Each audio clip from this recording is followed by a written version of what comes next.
আবারও চালিয়েছেন Zeeshan, long অনের fielder চেয়ে আছেন এবং তার হাতেই জমা পড়লো। ঢাকা আবাহনীর হয়ে খেলছেন, গত মৌসুমে তিনি মোহামেডানের হয়ে খেলেছিলেন। জিশান আলম, তাকে রিটেইন করা হয়েছে, গত মৌসুমেও তিনি চ্যাম্পিয়ন আবাহনী দলেরই পারফর্মার ছিলেন। বিসিএল লঙ্গার ভার্সনে ব্যাটিং করার খুব একটা সুযোগ তিনি পাননি, তবে আবাহনীর হয়ে আমার মনে হয় একটা মুখ্য ভূমিকা তার থাকবে ওপেনিং স্লটে।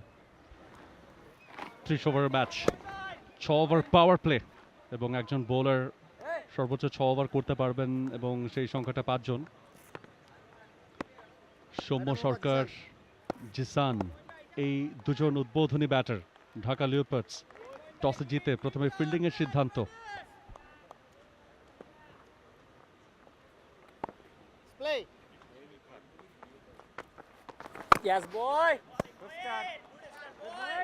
ব্যাকফুটে পাঞ্চ, প্রথম বলটা ডট।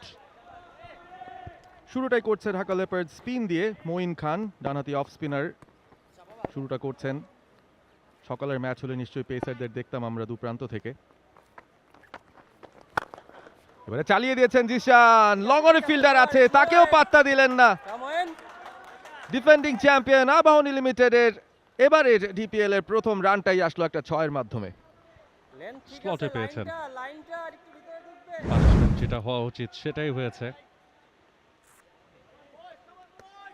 অফ স্টাম্পের বাইরে একদমই স্লটে পেয়েছেন একজন ব্যাটার, টপ অর্ডার ব্যাটার, যে ধরনের বলের জন্য অপেক্ষা করেন ঠিক সেটাই ছিল।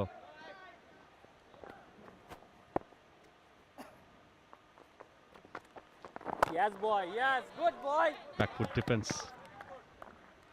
6 followed by very cautious cricket.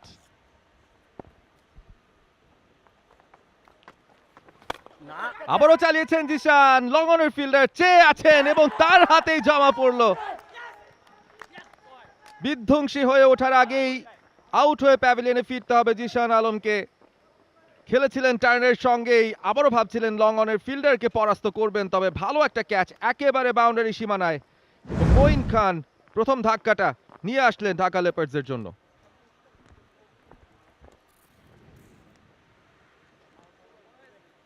স্লটে পেয়েছিলেন, ঠিক যতটা পাওয়ার জেনারেট করার কথা সেখানে পাওয়ার কিছুটা ঘাটতি ছিল। এই যাত্রায় সীমানা দড়ি পার করতে পারেননি, নিজেকেই সীমানা দড়ি থেকে বেরিয়ে আসতে হচ্ছে। Jisan, very promising star. For more updates, subscribe to our YouTube channel and click on the bell icon. Follow us on Facebook and Instagram. Download T-Sports app to enjoy exciting games and highlights. Visit tsports.com.